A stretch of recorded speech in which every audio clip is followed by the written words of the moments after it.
एक श्री कृष्ण है, वो कह रहे हैं भाई तुम जिस भाव से मेरा भजन करोगे वैसा ही तुम्हें उत्तर दूंगा, और वो देते हैं, समर्थ हैं। जो सर्व की स्वीकृति है, ये जो उदारता है, यही उनको पूर्णता प्रदान करती है। अभी जब हम कुछ दिन पहले भगवान में रहने वाले दिव्य गुणों की चर्चा कर रहे थे, तो मैंने आपको एक संकेत किया था कि श्री कृष्ण के जैसा दानी और कोई नहीं है, कोई हो नहीं सकता है। कारण क्या है? क्योंकि श्री कृष्ण अपना भी दान कर देते हैं, वो स्वयं को भी दे देते हैं। कोई भी बड़े से बड़ा दानी होगा, वो अपने पास संग्रह की हुई श्रेष्ठ से श्रेष्ठ वस्तु दे देगा, बड़ी से बड़ी वस्तु दे देगा, लेकिन अपने आप को नहीं दे सकता है। पर श्री कृष्ण कैसे हैं? वो अपने आप को दे देते हैं। और मैंने ऐसे विनोद में आपसे कहा था कि भक्त तो केवल कहता है कि जहां ले चलोगे वहीं मैं चलूंगा, और जहां नाथ रख दोगे वहीं मैं रहूंगा। वस्तुतः यह स्थिति तो भगवान की है। भक्त जहां ले चलता है बेचारे चल देते हैं, जहां रख देता है वहीं पर बैठ जाते हैं, जो पहनाता है पहन लेते हैं, जो खिलाता है खा लेते हैं। आपकी हमारी कुंजों में यही तो होता है, जो हमारी इच्छा हुई हमने पहना दिया, जो इच्छा हुई सो खिला दिया, और वो सदा सर्वदा प्रसन्न है। तो जब कोई भक्त ये कहता है ना कि जहां ले चलोगे वहीं मैं चलूंगा, हम भी कभी कभी कहते हैं, तो ठाकुर जी हंसते हैं, बोले भाई ये स्थिति तो हमारी है, हमने अब दे दिया है अपने आप को तुम्हारे हाथ में, अब तुम जहां ले चलोगे वहां हम चलेंगे, जो पहनाओगे पहनेंगे, जो खिलाओगे खाएंगे। प्रभु कह रहे भाई ये स्थिति तो हमारी है। इसीलिए भगवान ने श्रीमद् भागवत में कहा है मुक्तिम ददाति, मैं मुक्ति तो दे देता हूं, करहिचित स्मन्न भक्ति योगम, मुक्ति तो देता हूं पर मैं भक्ति नहीं देता हूं, क्योंकि भक्ति देने के बाद फिर मुझे बंध जाना पड़ता है, फिर मैं भक्त के अधीन हो जाता हूं, फिर वो जैसे नचाए वैसे मैं नाचता हूं। और जब प्रेम बढ़ जाता है, तभी सूरदास जी ने कहा ऐसी प्रीत बढ़ी वृंदावन, क्योंकि आज से पहले ऐसा दर्शन इस सारे अस्तित्व ने कभी नहीं किया था कि भक्त के इशारे पर और भगवान नाच रहे हैं। काकभुसुंडी जी का प्रसंग स्मरण आ रहा है मुझे। देखो रामावतार में भी वो आते हैं, महाराज दशरथ के महल में नित्य आते हैं, ठाकुर जी उनको अपने हाथ से प्रसाद देते हैं। एक टुकड़ा रोटी का, माखन लगा हुआ एक टुकड़ा रोटी का श्री रघुनाथ जी स्वयं देते हैं काकभुसुंडी जी को। वो जानते हैं कि भाई ये हमारे बड़े पुराने भक्त हैं, प्रभु अपने हाथ से देते हैं। लेकिन यहां नंद बाबा के महल में तो हरि हाथ ते ले गयो माखन रोटी, वाह काग के भाग बड़े सजनी, हरि हाथ ते ले गयो माखन रोटी। कौवा छीन कर ले जाता है प्रभु के हाथ से। ऐसा माधुर्य, ऐसा दर्शन आपको अन्यत्र नहीं होगा। कई बार तो कहता हूं मैं आपसे, भाई गोपियों को स्वीकार किया पर श्री कृष्ण ने कुब्जा को भी अस्वीकार तो नहीं किया, स्वीकृति तो उसको भी मिली चाहे कैसे भी। पर श्रीमद् भागवत में सुखदेव जी महाराज ने स्मरण तो किया ही कुब्जा का, उसको स्वीकृति तो मिली श्री कृष्ण की, तो सबको स्वीकार करते हैं। यही प्रेम की विशिष्टता है, प्रेम सबको स्वीकार करता है। और मैं कहता हूं प्रेम ही समर्थ है, प्रेम ही वो सामर्थ्य भी देता है। जब तक प्रेम ना हो तब तक व्यक्ति गुण दोष वाली दृष्टि से मुक्त नहीं हो सकता। आप देखो व्यवहार में भी आप देखो, जैसे ही किसी के प्रति आपको स्नेह होता है, फिर आपको उसका दोष दिखाई देना बंद हो जाता है। व्यवहार में भी अगर आप देखो, किसी में आपकी आसक्ति हो जाए ना, उसका दोष आपको दिखाई नहीं देगा। अंग्रेजी की एक कहावत है, उसमें कहते हैं कि लव इज नॉट ब्लाइंड। ऐसा नहीं कहना चाहिए कि प्यार अंधा होता है। Love is not blind, love sees, वो देखता है। Love sees but doesn't mind, उसको बुरा नहीं लगता। ऐसा नहीं कि प्यार को दोष दिखता नहीं, दिखता तो है पर उसको बुरा नहीं लगता, वो अनदेखा कर देता है।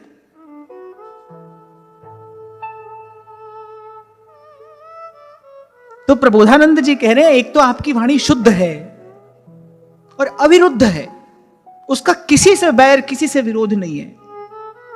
मैं तो यहां तक भी आपको कहूंगा, बड़ी विनम्रता पूर्वक मैं ये बात कह रहा हूं, कोई किसी भी मत विचार का व्यक्ति हो, किसी की उपासना पद्धति कोई भी हो, लेकिन ये जो श्री हरिवंश नाम है, इसे कोई भी जपे, इस नाम का फल, इस नाम की महिमा क्या है? इस नाम के जपने से हृदय में विशुद्ध प्रेम की वृद्धि होती है। सेवक जी महाराज ने कहा है, प्रेम मूल यह नाम है।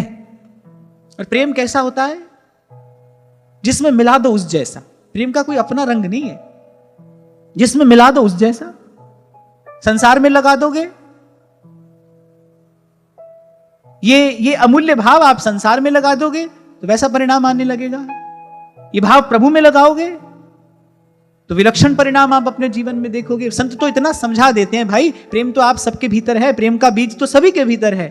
फिर संत समझा देते हैं, भाई आदर सत्कार सबका करना, सेवा सबकी करना। आप भी हैं, प्रेमी के रूप में आप भी हैं। और अभी मैंने आपसे कहा, आपके हृदय में प्रेम का बीज भी है, आप भी हैं, प्रेम भी है, पर संसार में प्रेमास्पद नहीं है। प्रेम किया किससे जाए? कहा था ना मैंने आपसे, यहां का गणित कुछ अलग है। जो गणित आपने स्कूल में पढ़ा है उसमें तो माइनस माइनस प्लस हो जाता है ना। देखो भाई, मैं तो गणित में बिल्कुल जीरो था, बिल्कुल जीरो, बिल्कुल। इसलिए मैंने कहा मैं आपसे पूछ लूं, ऐसा हो जाता है ना, माइनस माइनस प्लस। अच्छा, पहले मुझे बड़ा बुरा लगता था, सब विषयों में बड़े अच्छे नंबर आते थे, और जिस दिन मैथ का पेपर होता था मेरा ब्लड प्रेशर हाई हो जाता था, कभी लो हो जाता था, कभी हाई हो जाता था। मुझे लगता था ये संकट कब दूर होगा मेरे जीवन से। तब मुझे बड़ा बुरा लगता था। और अब मुझे लगता है कि भाई अच्छा ही था। प्यार करने वाला हृदय गुणा भाग जमा घटा कर ही नहीं सकता, वो व्यापार कर ही नहीं सकता। अच्छा है, हमको नहीं आता था, हमको सीखना भी नहीं है। मैंने ऐसे सुना है कि माइनस माइनस प्लस हो जाता है, लेकिन यहां ऐसा नहीं है। यहां कोई प्रेमास्पद नहीं है। आप देखो, आप अनुभव करना, आज आपके जीवन में जो अभाव है, आपको लगे ना कोई मिलेगा हमारा अभाव पूरा हो जाएगा, वो अभाव और बढ़ जाएगा। आपके हृदय की वो निरसता, शुष्कता और बढ़ जाएगी। क्यों? क्योंकि आप उसको कुछ देंगे, उसका उत्तर आपको वो देगा नहीं। आपके मन की पीड़ा, आपके मन की अशांति, क्लेश और बढ़ेगा। मैंने तो यही देखा है, मैं तो चारों तरफ यही देख रहा हूं। और ये देखकर यही सीखने को मिला, ये देखकर ये समझने को मिला, ये देखकर ये बात प्रमाणित हो गई। प्रीति तो नंद नंदन सो की जय। क्यों? क्योंकि भाई वो उत्तर देना जानता है, वो प्रेम का उत्तर देगा आपको। नंद नंदन सो की जय। अरे हमारे ध्रुवदास जी तो कहते हैं, और सबकी बात छोड़ो, वो तो लोक परलोक सबको समेट देते हैं दो ही पंक्तियों में, और कहते हैं एक है प्रेमी, एक रस श्री राधा वल्लभ आही। और बोले भूल कहे को और ठा।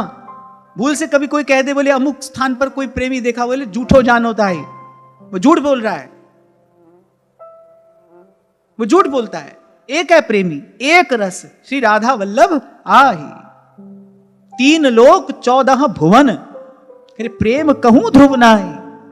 जगमग रयो जड़ाव सो श्री वृंदावन भाई। जय जय वृंदावन वृंदावन वृंदावन, जय जय वृंदावन वृंदावन वृंदावन। इसीलिए कह रहे हैं भाई, वृंदावन को नाम रट, वृंदावन को देख, वृंदावन सो प्रीति कर, वृंदावन उर्लेख। यहां 3 श्लोक में श्री प्रबोधानंद जी भी तो यही बात कह रहे हैं। इस विमल प्रेम रस की वर्षा करने वाला जो राजहंस है, वो रहता कहां है? वृंदावन में रहता है वो।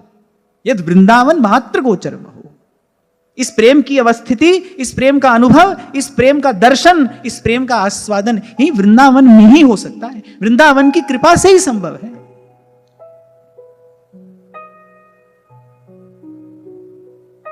तो कह रहे हैं, एक तो आपकी वाणी शुद्ध है, माने उसमें कोई मिलौनी नहीं है, विधि निषेध आदि सब द्वंद्वों से वो मुक्त है। शुद्ध प्रेम, शुद्ध रस।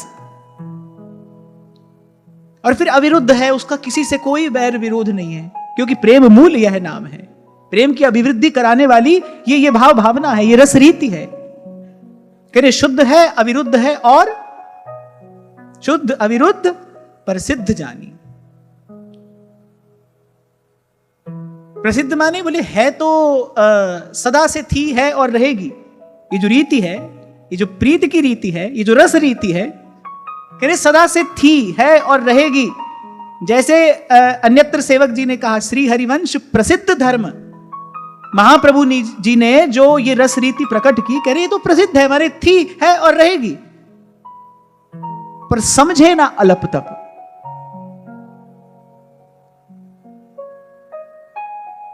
जिसकी प्रज्ञा अभी शुद्ध नहीं हुई है, जिसकी बुद्धि अभी निर्मल नहीं हुई है, बोले वो इसको समझ नहीं पाएगा। बड़े बड़े पंडित आए यहां, अपनी खोपड़ी घिसाकर चले गए, उनको समझ में नहीं आया। श्री व्यास जी और श्री प्रबोधानंद जी के प्रसंग से यह बात प्रमाणित हो जाती है कि भाई ऐसे ऐसे ऐसे ऐसे महान बुद्धिमान, ऐसे ऐसे धुरंधर भी यदि इस रस की कणिका प्राप्त कर पाए तो महाप्रभु के कृपा प्रसाद से प्राप्त कर पाए। महाप्रभु के सन्मुख हुए, उनको यह अनुभव करने में देर नहीं लगी, भाई इस महापुरुष के पास कोई ऐसी वस्तु है जिसे मैं नहीं जानता हूं और वो इसी महापुरुष की कृपा से मुझे प्राप्त हो सकती है। इसीलिए उन्होंने समर्पण करने में देर नहीं लगाई। भूल गए वो अपना सारा पांडित्य। सूरदास बुद्धिमान है, जैसे ही श्रीमद वल्लभाचार्य महाप्रभु के सन्मुख पहुंचे, सूरदास जी के पास तो कुछ ऐसी विशेष दृष्टि भी थी ना, वो तो भूत भविष्य देख लिया करते थे।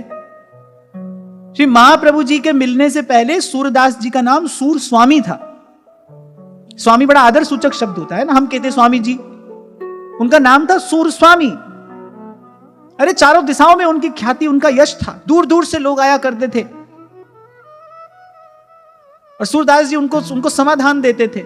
ऐसी बड़ी उनकी प्रतिष्ठा थी, बड़े प्रतिभाशाली हैं सूरदास जी। श्रीमद वल्लभाचार्य महाप्रभु के मिलने से पहले भी प्रतिभाशाली थे, आशु कवि हैं, जन्म से ही कविता करते हैं, दिव्य दृष्टि है उनके पास में। लेकिन जब महाप्रभु के सन्मुख आए, श्री महाप्रभु जी का दर्शन किया, सूरदास जी सब भूल गए। उन्होंने कहा सब छोड़ो, अपना असली परिचय देना चाहिए। अपना असली परिचय देते हैं, बोले जिस तन दियो, जिस प्रभु ने ये मनुष्य का शरीर दिया, मेरे ताही बिसरायो, मैंने उसी को बिसार कर और ये संसार की मान बढ़ाई एकत्रित की है। मौसम कौन कुटिल खलका, इतना पता हो आपको कि भाई ये सर कहां झुकाना है, किसके सन्मुख झुक जाना है, इतनी खबर आपको अवश्य होनी चाहिए। इसी को ध्रुवदास जी ने विवेक कहा है। अविवेकी क्या करेगा, वो द्वार द्वार पर झुक रहा है, हर जगह माथा घिस रहा है अपना। जो अविवेकी है वो द्वार द्वार पर जाकर झुक रहा है, हर जगह अपना माथा घिस रहा है। लेकिन जो विवेकी है वो ये जानता है भाई कहां झुकना है, कहां झुकने से झुकना सफल होता है, कहां झुकने से झुकने का सुफल प्राप्त होता है। मीरा जानती है मुझे कहां मस्तक झुकाना है, तभी कहा कि मैंने अपना मस्तक अपने गोविंद के चरणों में रख दिया, अब कहीं और नहीं झुकाऊंगी, जो प्राप्त होगा यहीं से हो जाएगा।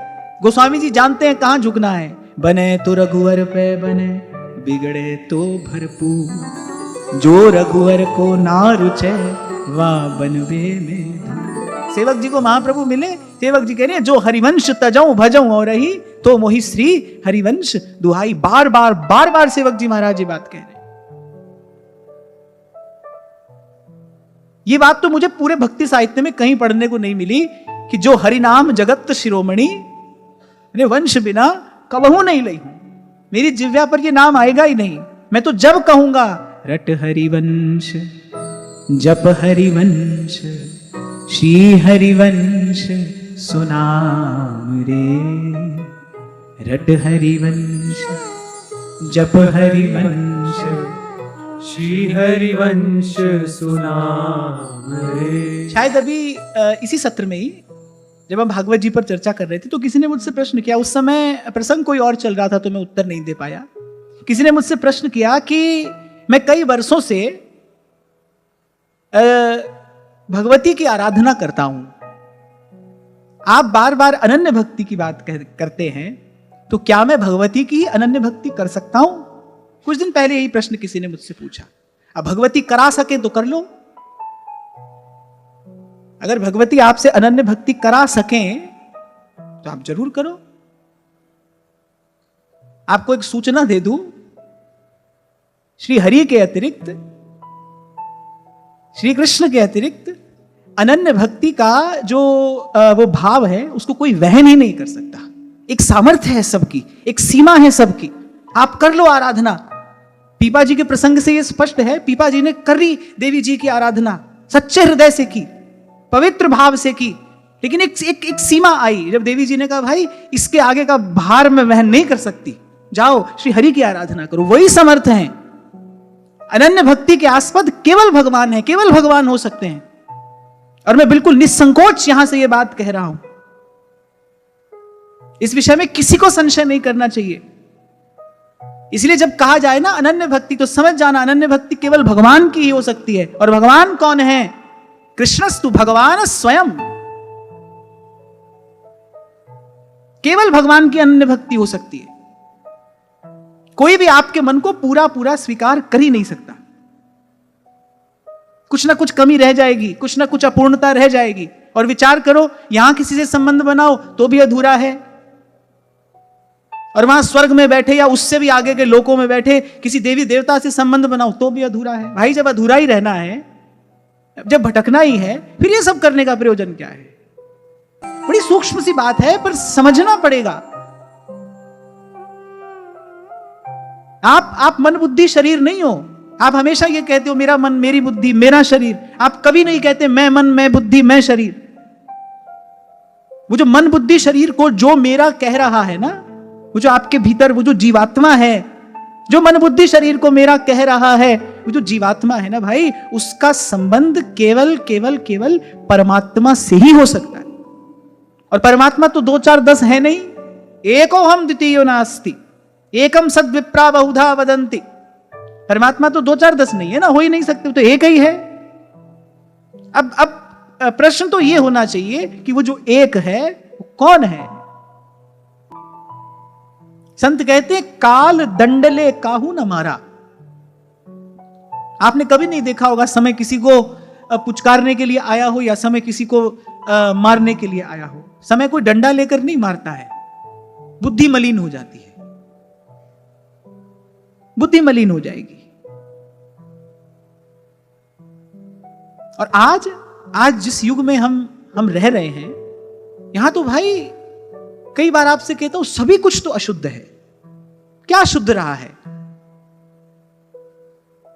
जल, वायु, अन्न, दुग्ध, भोजन, जो भी हम ग्रहण कर रहे हैं, जो भी हम भीतर लेकर जा रहे हैं, वो सब कुछ अशुद्ध ही तो है। तो फिर मन चित्त वृत्ति कैसे शुद्ध रहेगी?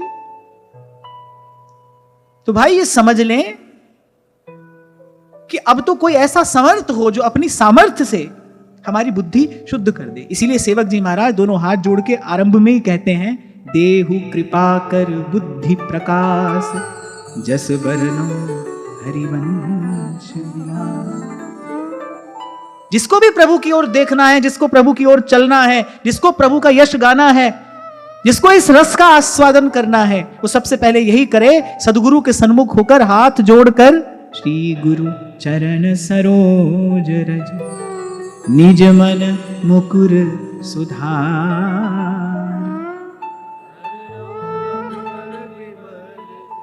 जो दायक तेरे बुद्धिहीन तनु जानिके। बुद्धिहीन हूं, बुद्धि दीजिए मुझे, वो विमल बुद्धि, वो निश्चयात्मिका बुद्धि, वो शुद्ध बुद्धि जिससे प्रभु का अनुभव किया जाता है, जिससे प्रभु का जस रस गाया जाता है, वो विमल बुद्धि मुझे प्रदान करिए। और यहां प्रबोधानंद जी कह रहे हैं कि आप और आपकी वाणी कली का जो कलुष है उसे नष्ट करने वाली है। और कली का कलुष एक ही है, स्वार्थ। स्वार्थ में सब कुछ आ गया, सारे दुर्गुण स्वार्थ के पेट में ही है।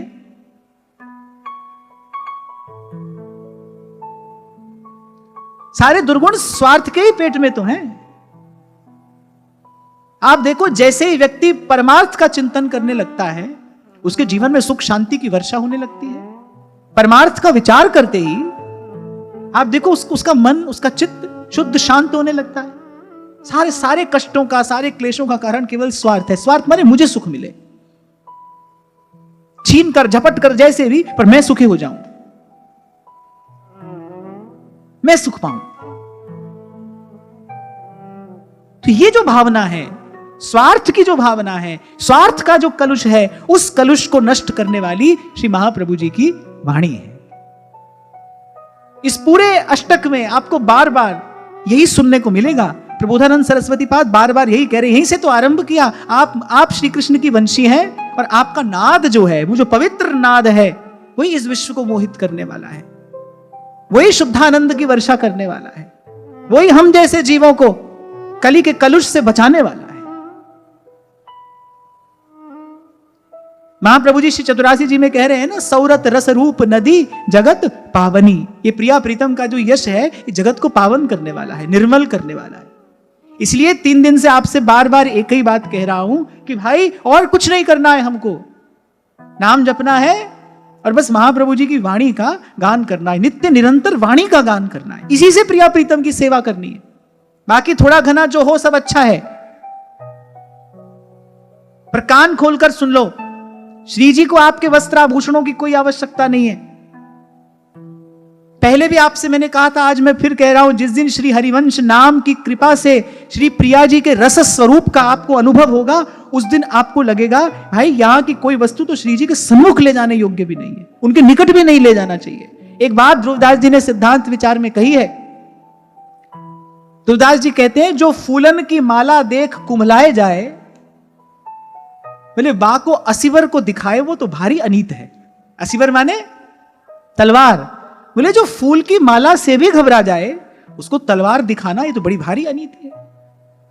अब भाई मेरी भी वाणी की एक सीमा है ना, मैं उससे आगे जा नहीं सकता, इसलिए केवल आपको संकेत कर रहा हूं। हरिवंश नाम की कृपा से जिस दिन आपको युगल के रस स्वरूप का अनुभव हुआ, जिस दिन आपको यह खबर पड़ी कि कैसे हैं हमारे प्रिया प्रीतम, भगवत रसिक देव तभी तो कह रहे हैं हमारे वृंदावन और वो जो भीतर वृंदावन है वो कुछ और है।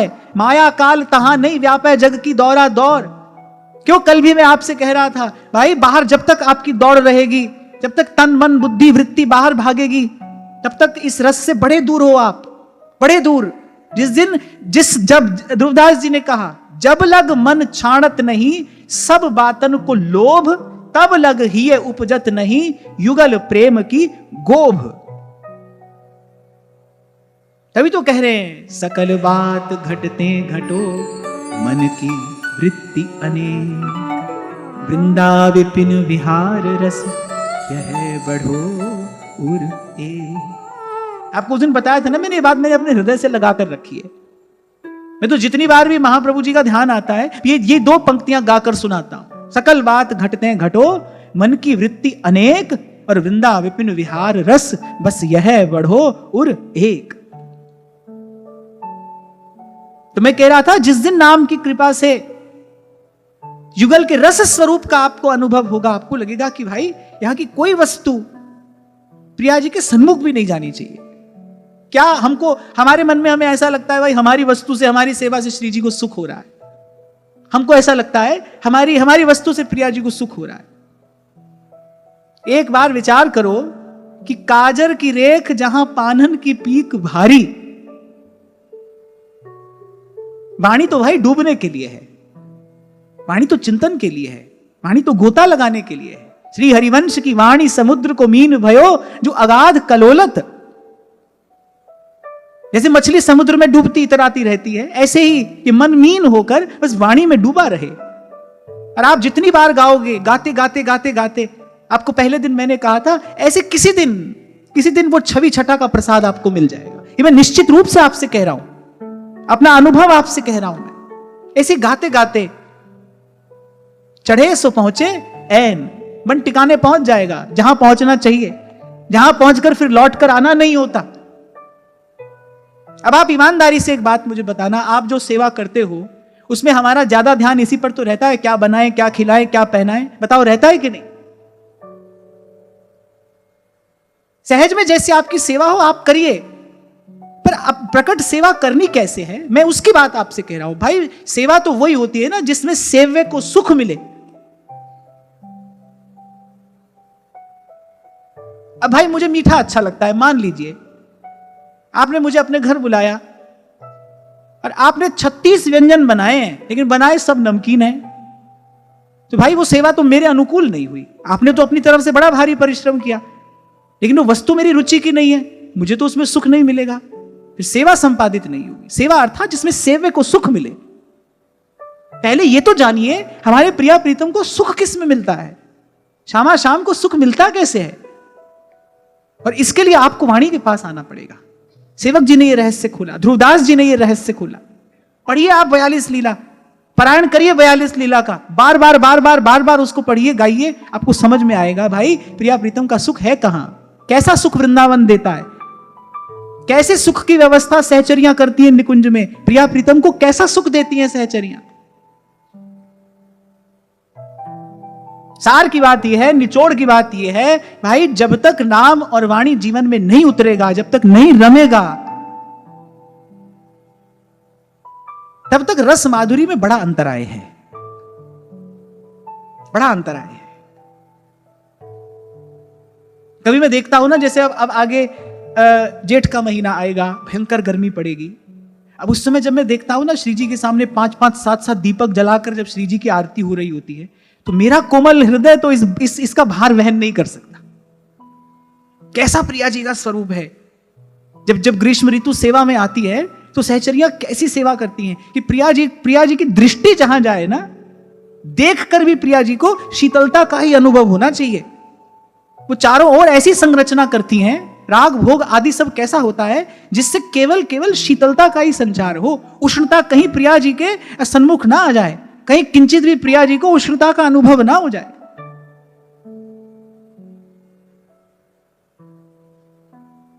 इसीलिए तो भगवत रसिक देव ने कहा है, भगवत रसिक की बातें रसिक बिना को समझ सके ना। रसिक की बातें रसिक बिना को समझ सके ना।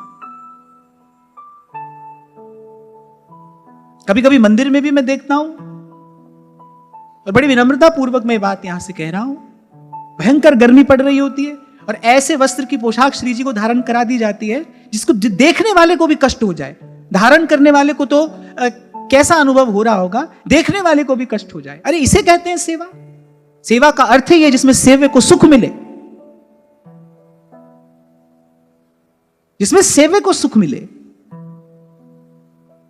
और मैं तो इस बात को बिल्कुल नहीं मानता हूं भाई कि हाँ भाई ये तो मंदिर है, यहां तो जो भी अपना भाव लेकर आएगा, ठाकुर जी सबका भाव स्वीकार करते हैं। अरे आप क्यों बैठे, आप सिखाइए। सामने वाला, मान लीजिए कोई व्यक्ति आया, उसको पोशाक निवेदन करनी है, उसका भाव है उसको पोशाक निवेदन करनी है, हम अपनी ओर से इतना संकेत तो कर सकते हैं ना भाई कि किस ऋतु में कैसे वस्त्र की पोशाक निवेदन होनी चाहिए, जिसे श्री जी को सुख हो, जिसमें वैसा राग, वैसा भोग, वैसा साज, वैसी सज्जा। और फिर सेवा का अर्थ ही क्या है। इसीलिए चाचा जी ने कहा भाई हित का घर बड़ी दूर है। इसलिए आपको बार बार कहता हूं, जब तक सेव्य के स्वरूप और स्वभाव का ज्ञान नहीं होगा तब तक सेवा हो ही नहीं सकती। मैंने कहा ना भाई, मेरी सीमा है, वाणी की एक सीमा है, और मुझे संकोच भी है कि भाई कहां तक की बात मुझे कहनी है, उसके आगे मुझे नहीं जाना है। इसलिए संकेत करके मुझे फिर वापस लौट जाना पड़ता है। यहां पर चाबी आपके हाथ में मैं दे रहा हूं, आप खोलना चाहो तो आप खोल लो। कै वाणी हरिवंश की, कै हरिवंश नाम। ये चाबी मैंने आपके हाथ में दे दी। नाम और वाणी से ही प्रिया प्रीतम को सुख मिलता है। उनको और कोई भूख नहीं है और कोई प्यास नहीं है।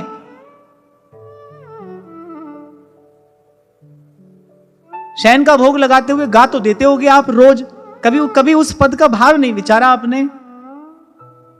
नवल नवेली अलबेली सुकुमारी जू को, रूप पिए प्राणन को सहज आहार री, बिंजन सुभाइन के नेह घृत सौ जुबने, रोचक रुचिर है अनूप अति चारुरी।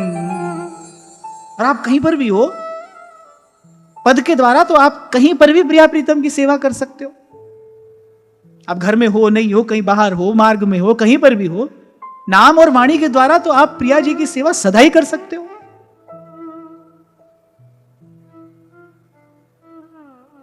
मेरे सब कहने का उद्देश्य यह है कि आपका ध्यान सब ओर से खींचकर नाम और वाणी में लगाया जाए। मेरे कहने का तात्पर्य केवल इतना है। सब ओर से आपका ध्यान हटकर नाम और वाणी में रमे लगे। अरे अतुलित गुण राशि। अच्छा, महाप्रभु के गुणों से तो सब मोहित हुए हैं। नागरीदास जी भी कह रहे हैं ना, गुण गंभीर व्यास नंदन जुके तू प्रसाद सुजस जस गाऊं। यहां प्रबोधानंद सरस्वती पाद कह रहे हैं, अरे अतुलित गुणों की राशि है आप। जब महाप्रभु की विनम्रता देखी ना, बड़ा संकोच हुआ प्रबोधानंद सरस्वती पाद को कुछ कहने में महाप्रभु जी को। क्यों? क्योंकि बोले ये सन्यासी, हम हैं गृही। बोले एक गृहस्थ एक सन्यासी को कैसे उपदेश कर सकता है? ये तो मर्यादा नहीं है। ऐसी विनम्रता, सब ही मान प्रद आप अमानी। जैसे ठाकुर जी की बोलन है ना, मधुर या गिरा वल्गु वाक्या बुधमन हो गया, ऐसी ही महाप्रभु जी की भी बोलन है। वाक्पटु, वाग्मी, प्रगल्भ, अत्यंत मधुर, अत्यंत मृदु। तभी राजहंस की उपमा दे रहे हैं प्रबोधानंद सरस्वती पाद कि महाप्रभु बोलते हैं तो ऐसा लगता है जैसे अमृत का सिंधु बह चला हो। ऐसी बोलन है महाप्रभु जी की। और महाप्रभु जी के विषय में रसिकों ने यह भी कहा है कि बड़ा थोड़ा कहते हैं, पर जो भी कहते हैं वो सारी सृष्टि को रस में सरोवर कर देने वाला है। तो कहा अतुलित गुण राशि, शम दम त्याग तितिक्षा उदारता करुणा मुदिता मैत्री मधुरता, ऐसे जाने कितने कितने दिव्य गुण गणों से समलंकृत श्री महाप्रभु जी का वपु है, उनका जीवन है।